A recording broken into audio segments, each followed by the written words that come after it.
Vamos estudar ângulo. Ângulo é região formada por duas semirretas que partem do mesmo ponto. Vamos considerar que um palito de picolé é uma semirreta. Então, nessa aula, nós vamos usar o palito para exemplificar o que é ângulo. Eu tenho aqui duas semirretas unidas por um ponto, elas partem desse ponto. Esse ponto nós chamamos de vértice. Essa região que está entre as duas semirretas, nós chamamos de ângulo. Então, o ângulo ele vai variar de acordo com a abertura das semirretas. Ó, se elas têm pouca abertura, o ângulo ele é pequenininho. Se a gente abrir mais, movimentar mais as semirretas, o ângulo vai aumentando de tamanho. E o interessante é que em matemática a gente precisa saber as medidas desses ângulos. Então, para isso foi criado o nosso transferidor.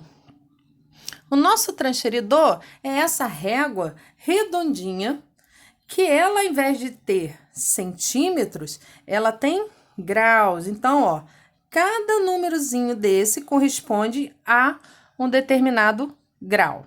Da esquerda para a direita, nós temos 180 graus, ou seja, meia volta. Da direita para a esquerda, também 180 graus, também que é equivalente à metade de uma volta.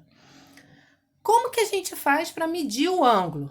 Então, dado duas semirretas que partem do mesmo ponto, nós vamos colocar o vértice, que é esse ponto da onde elas partem, aqui, ó, nesse ponto zero aqui do transferidor. Então, ó, colocamos aqui no ponto zero. Vamos alinhar essa semirreta com esse valor de zero aqui.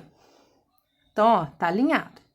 E agora, dependendo da movimentação que fazemos com a outra semirreta, nós podemos determinar o ângulo que a gente tá fazendo. Por exemplo, aqui, nessa posição, nós temos 20 graus. Se a gente abrir mais, podemos encontrar um ângulo de 60 graus. E se a gente abrir mais um pouquinho, nós podemos determinar um ângulo, por exemplo, de 120 graus. Então, essa abertura é um ângulo que é determinado por essas duas semirretas. Da mesma forma, se o nosso segmento, se o nosso ângulo estiver de frente para o outro lado, nós também teremos que postar o vértice das duas semirretas aqui,